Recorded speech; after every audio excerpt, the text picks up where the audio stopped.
Apa itu? Orang Kristen kan ngikutin Tuhannya ya Yesus ya. Orang Kristen mengikuti juru selamat dan Tuhan Allah yang sejati, yaitu Yesus Kristus, firman Allah menjadi manusia. Betul. Kenapa, Pak? Ini mau tanya, Yesus kan matinya disalib. Terus Betul. kenapa umat Kristen itu matinya tidak disalib? Pak, mengikuti Kristus bukan berarti dari ujung kepala, ujung kaki, dari dia berjalan, dari dia mati, kita harus ikuti. Sampai ketika Bapak memiliki narasi pemahaman, Yesus kan mati disalib, kenapa orang Kristen tidak mati disalib? Secara harfiah tidak seperti itu. Tetapi secara makna yang lebih mendalam ketika Yesus mengatakan di dalam Injil, barang siapa mengikuti aku, ia harus menyangkal dirinya dan memikul salibnya. Paham nggak memikul salibnya? Sama seperti ketika Tuhan kita Yesus Kristus menanggung sengsara dengan rela, ia membopong salibnya. Ia merendahkan dirinya, membiarkan dirinya dihina, diperolok. Bahkan kalau Bapak dan Islam pengen tahu, di dalam Injil Matius nih selalu pakai dalil. Nanti kita tanya balik, Bapak, saya pengen tahu Bapak pakai dalil yang sama nggak? Bapak pakai cara yang sama nggak seperti saya pakai dalil? Kita lihat di dalam Injil Matius, Yesus mempunyai kuasa atas orang-orang yang berbuat semena-mena kepada mereka. Apa kuasa Yesus? Kita lihat di dalam Matius 26 ayat 53. Atau kau sangka bahwa aku tidak dapat berseru kepada Bapakku supaya ia segera mengirim lebih dari 12 pasukan malaikat membantu aku? Jika begitu, bagaimanakah akan digenapi kitab suci yang mengatakan bahwa harus terjadi demikian? Yesus punya kuasa sebenarnya, Pak, untuk mendatangkan lebih dari 12 pasukan malaikat untuk membantu Yesus, untuk membinasakan orang-orang yang menyalibkannya, orang-orang yang menghukumnya, orang-orang yang mencacinya dan memakinya. Tapi kata Yesus apa? Lantas bagaimanakah yang tertulis dalam kitab suci bahwa hal itu harus terjadi? Artinya apa, Pak? Penyaliban Yesus itu dimaknai sebagai penebusan dan keselamatan kita. Loh, Bapak nggak tahu ya? Kalau Bapak menanyakan itu ke saya, ke orang Kristen yang lain, kami mau menderita seperti Kristus dan kami memang diharuskan menderita seperti Kristus. Ya, kenapa? Karena Tuhan Yesus sekali lagi ngomong, Pak. Kita baca di dalam Alkitab. Sebelum dunia membenci kamu, ia terlebih dahulu membenci aku. Kata Tuhan Yesus di dalam Yohanes 15 ayat 18 sampai 27. Jikalau dunia membenci kamu, ingatlah bahwa ia telah lebih dahulu membenci aku daripada kamu. Sekiranya kamu dari dunia, tentulah dunia mengasihi kamu sebagai miliknya. Tetapi karena kamu bukan dari dunia, melainkan aku telah memilih kamu dari dunia, sebab itulah dunia membenci kamu. Tuh, makanya kita pun merasakan hal yang sama. Noh, gereja dibubarin. Izin gereja dipersulit, orang Kristen dipersekusi, saudara kita yang di Nigeria di Kristen, saudara kita yang di Irak Kristen menderita, saudara kita yang di negara-negara mayoritas Kristen pun menderita. Bahkan kalau dalam iman gereja Katolik banyak martir, pengikut Yesus semuanya martir, syahid, syuhada. Bukan mereka memerangi, tetapi mereka diperangi. Bedanya kami dengan Islam. Syahidnya orang-orang Kristen, bukan kami mengorbankan diri kami dan kemudian orang-orang tidak bersalah ikut kena getahnya. Itu iman kamu.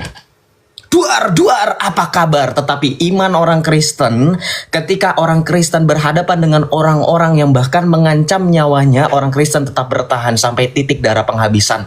Makanya Rasul Paulus menuliskan dalam Filipi 4 ayat 13. Segala perkara dapat kutanggung di dalam Dia yang memberikan kekuatan kepadaku. Dan Rasul Paulus pun menuliskan, sebab hidup untuk Kristus dan mati adalah keuntungan. Rasul Petrus pun disalibkan terbalik. Jadi semua memiliki cara yang sama, menderita bersama dengan Kristus. Itu yang dimaksud dengan martir. Pak Agus, silakan. Saya tanya balik ya, boleh? Saya tadi full dalil. Saya boleh bertanya Bapak sekarang.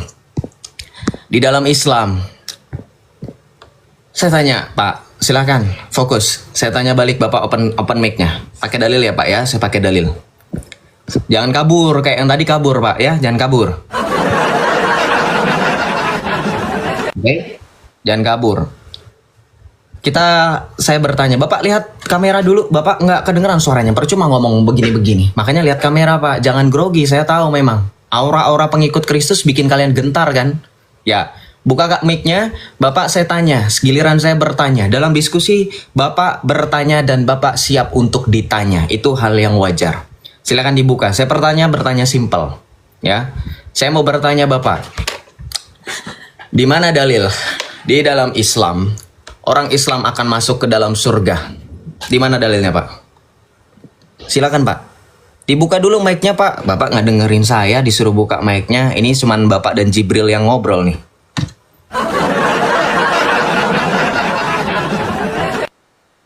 Di mana, Pak? Bertanya simpel ya, teman-teman Islam. Jangan protes ya. Saya hanya bertanya sesuai dengan iman kalian. Gimana? Gimana? Ulang. Di mana dalil tertulis? Bapak buka lagi kameranya. Jangan dimatikan kameranya, Pak. Nah, di mana dalil tertulis di dalam Al-Quran orang Islam akan masuk ke dalam surga? Pasti masuk ke dalam surga. Gini, sebelum saya jawab, saya jelaskan dulu soal pribadi aku ya. Ya, silakan. Gini Bang Yosep, saya ini masih tahap belajar di Iqra, nanti lanjut ke Al-Quran gitu loh. Jadi kalau saya suruh nunjukin dalil, saya belum bisa gitu. Oke, ya sudah. Kalau nggak bisa berarti Bapak saya minta untuk jangan polemik. Karena kalau polemik saya akan tanya balik dan kita akan adu dalil. Saya pakai dalil, Bapak pakai dalil. Karena Bapak sudah mengakui Bapak awam, masih belajar Iqra, nggak masalah. Saya hargai. Tapi Pak, saya mau titip pesan sama Bapak. Daripada Bapak menghabiskan waktu tua Bapak untuk mempelajari sesuatu yang tidak akan membawakan kedamaian, sukacita, dan keuntungan, lebih baik Bapak menjadi pengikut yang sudah jelas-jelas menjamin segala sesuatunya sampai Tuhan Yesus berani mengatakan di dalam Injil, marilah kepadaku kalian yang letih, lesu, dan berbeban berat. Ya, Bapak, ya sudah. Maksudnya gimana Bang Yosep? Maksudnya apa? Maksudnya? Saya gimana? Aduh, Pak, jangan ada suara anak kecil ya, Pak. Mohon maaf. Coba di ini dulu. Teman-teman mohon bantuan untuk tap-tap layar ya. Tap-tap layar di sebelah kiri. Bapak, mohon maaf tadi. Silakan, sudah tidak ada anak kecilnya. Mohon maaf, bukan saya yang benci, bukan. TikTok, Pak. Tersensitif. Ya, silakan dibuka mic-nya. Teman-teman mohon bantuan tap-tap layar dan love orange-nya ya, teman-teman ya, supaya room saya kuat. Terima kasih teman-teman, Tuhan Yesus berkati. Aman. Kenapa, Pak? Maaf. Sudah aman ini, sudah suara saya jelas. Oke. Silakan. Apa, Pak, tadi? Kenapa?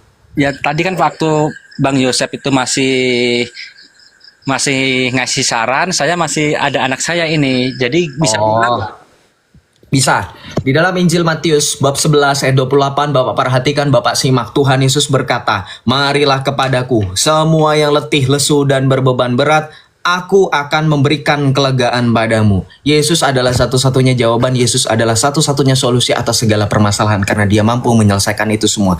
Orang sakit dipulihkan, orang buta bisa melihat, orang lumpuh berjalan, orang berdosa ia ampuni dosanya dengan catatan jangan berbuat dosa lagi.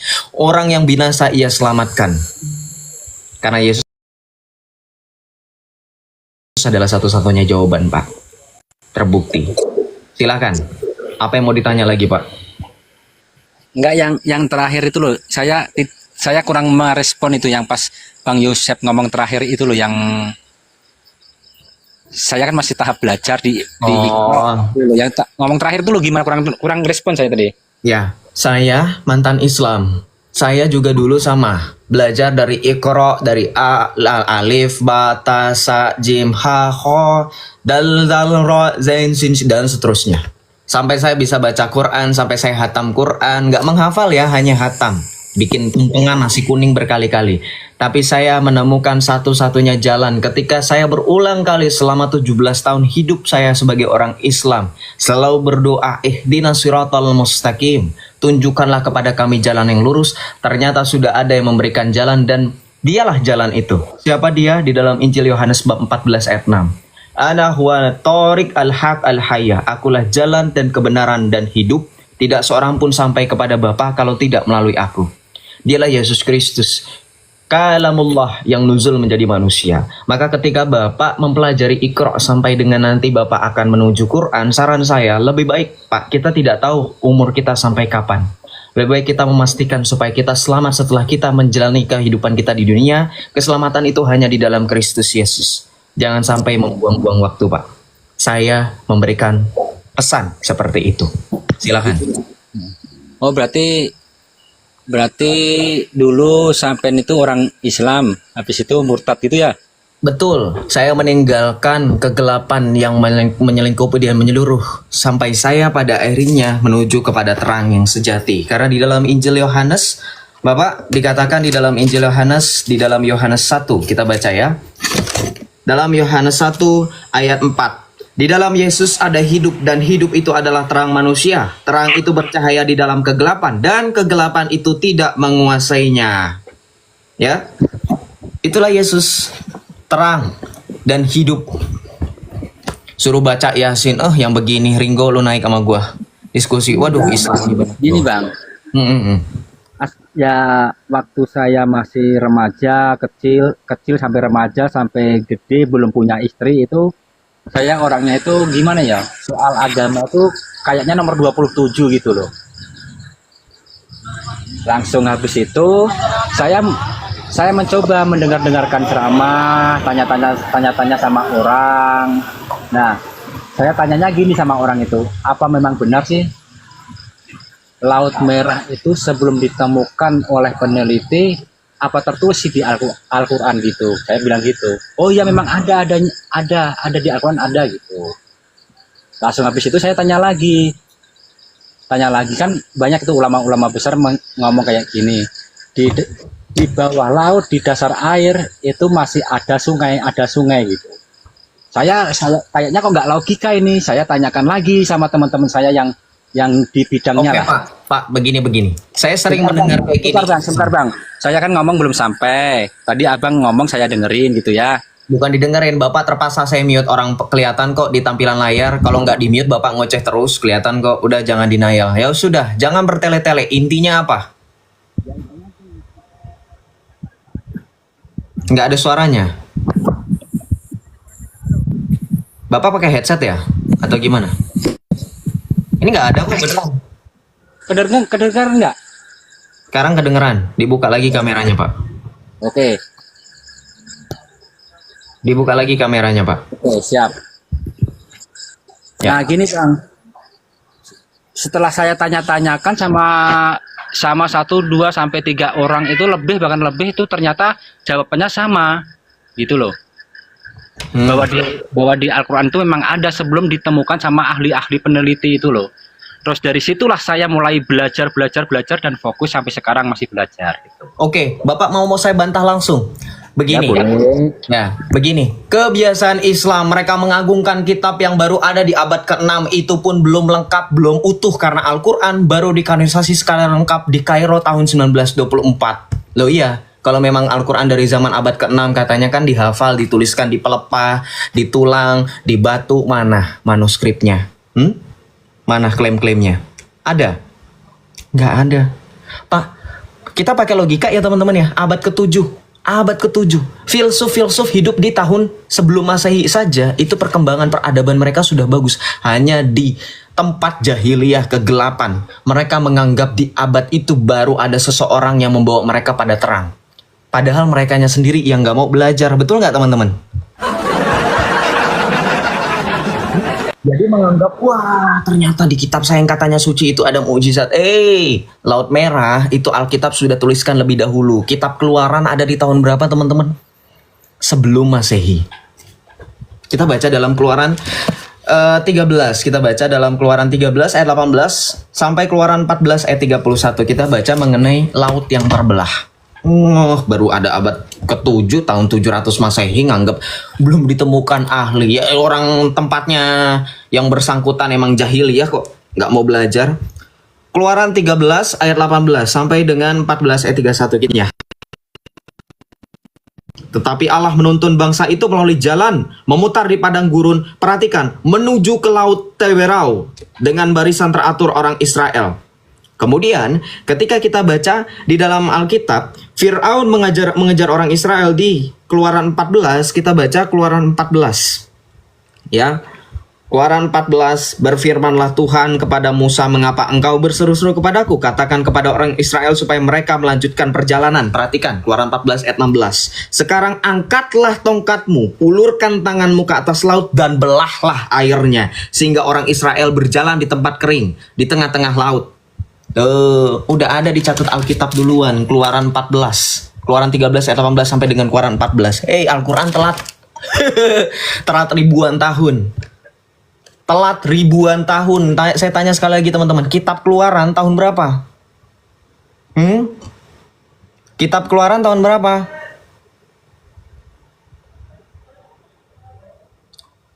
Sebelum Masehi.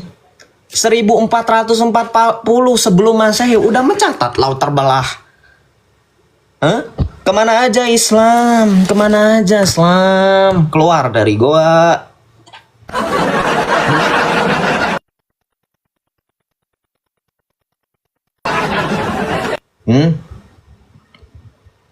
Jadi gini Pak, intinya begini. Kalau berbicara seperti itu tuh namanya bukan mukjizat. Di zaman itu sudah banyak cendekiawan-cendekiawan. Pak, di abad segitu di Yunani udah banyak filsuf-filsuf, pemikir, peneliti, banyak Pak. Di abad segitu, abad ke-6, abad ke-7. Kan saya sudah bilang, hanya di tanah itu saja yang memang tidak pernah ada orang yang mau belajar, makanya ummi, begitu.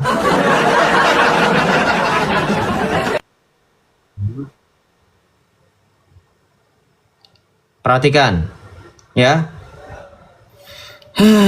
Ya udah, apalagi Pak?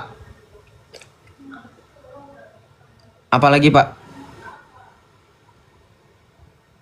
Kalau dikatakan air laut terbelah, terbagi menjadi garam dan apa? Teman-teman tahu kan narasi mereka? Al-Quran sesungguhnya ada itu di video FYP saya. Itu antara air tawar dan air asin tidak ketemu. Alkitab juga ada. Yesaya 43 ayat 8. Hah? Sorry, bukan Yesaya 43 ayat 8. Yesaya 47 ayat 8. Kita buka, kita baca. Nah, ini Yesaya 47 ayat 8. Tentang air laut dan air tawar yang terpisah. Kita baca. Ia berkata kepadaku, sungai ini mengalir menuju wilayah timur dan menurun ke arah Yordan dan bermuara di laut asin. Air yang mengandung banyak garam dan air itu menjadi tawar. Udah ada. Islam telat. Yehezkiel tahun berapa? Yehezkiel tahun berapa? Kitab Yehezkiel, Nabi Yehezkiel tahun berapa? Kita cari ya, kitab Yehezkiel tahun berapa? Coba dibandingkan dengan yang abad ke-7 ini. 593 sebelum Masehi sampai 571 Masehi. Lagi-lagi ya, tukang klaim, nggak tahu apa-apa. Ya ada. Aduh, gimana ya ngasih taunya? Inilah efek kalau kita sering membentur-benturkan kepala ke tanah tanpa alasan yang jelas ya.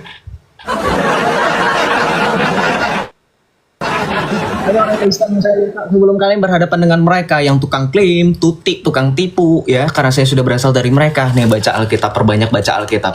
Anda melihat bagaimana Allah membiarkan para nabi menuliskan kesaksian-kesaksian dan nubuatan tentang Mesias yang akan dijanjikan, termasuk perjalanan hidup dan juga hal-hal tentang duniawi yang dicatat melalui kesaksian para nabi ini, baik nabi besar maupun nabi kecil, baik Yesaya, Yehezkiel sampai dengan Maleaki.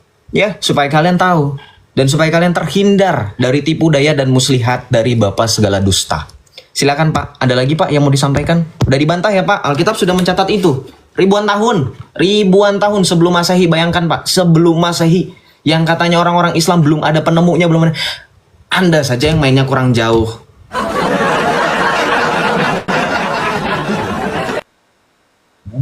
Silakan Pak, ada lagi? Udah cukup. Pak, saya bantu ya Pak. Kita bawa dalam doa Bapak Agus. Saya juga bawa dalam doa dan Pak Agus. Saya menyayangi dan mengasihi Bapak. Kami menyayangi dan mengasihi Bapak. Oleh sebab itu kami mau supaya Pak Agus menerima kebenaran yang sejati ini. Dan supaya Pak Agus ke depannya berproses untuk pada akhirnya menerima Kristus sebagai satu-satunya juru selamat. Karena saya pun mantan Islam dan saya pernah di posisi Bapak. Tuhan Yesus memberkati. Shalom. Selamat malam Pak Agus. Lanjut ya, puji Tuhan. Jadi kalau di room-room Islam yang lain pasti Bapak itu sudah dibombardir dengan pertanyaan walaupun dia sudah mengakui awam. Betul atau betul teman-teman? Di room Islam, roomnya Riva, sahabat Zuma, roomnya si itu, si ini, Nandar. Udah dibal-balin abis. Sekalipun dia, mohon maaf saya awam ya nggak? Saya sering perhatikan, kasihan loh. Makanya saya bilang saya titip pesan sama teman-teman yang dekat dengan kerabat keluarga yang main TikTok, yang sering nonton diskusi lintas iman, hindari room seperti itu. Bukan karena takut, tapi kalau imanmu belum kuat, kalau pengetahuanmu belum benar, bukan saya menganggap diri saya paling benar ya. Tapi jangan membiarkan dirimu sendiri yang jatuh ke dalam pencobaan itu, jebakan si jahat. Kalau di room saya lihat, saya selalu kalau ada orang mengaku awam, saya tidak akan memaksakan, tidak akan menyudutkan mereka. Sekali lagi bukan karena saya sok suci atau bagaimana. Kita tunjukkan kasih Kristus. Di sini tujuan kita bukan untuk menghina Islam yang sering menfitnah saya, Joseph ini menghujat. Udah habis itu bapak itu dari tadi. Betul nggak teman-teman? Tapi karena saya tahu dia awam, ya sudah. Saya tidak bertanya mengenai imannya sama sekali. Makanya saya perkenankan bapak itu bertanya. Sekalipun dia mention tadi dia katanya belajar sama ustadz di kitabnya itu katanya ada air sungai di bawah danau, ada laut terbelah. Tapi saya tetap fokus bahas Alkitab. Walaupun saya punya kemampuan untuk menguji benar nggak kitabmu itu. Ya, seperti itu teman-teman. Ya, jadi harap teman-teman Islam yang masih punya akal dan hati nurani yang bersih silakan dinilai sendiri. Kami orang Kristen tidak ada tujuan untuk kemudian membahas imanmu di sini, tidak ada. Karena keselamatan kami tidak bergantung kepada iman kalian. Keselamatan kami sudah dinyatakan oleh Kristus Yesus yang wafat mengalahkan maut, bangkit dengan mulia dan naik ke sorga. Dan kita pun dari situ menantikan keselamatan sejati dari Tuhan kita Yesus Kristus ya. Amin. Kita lanjut ya. Narina Cookies official, pengangguran ya. Saya baru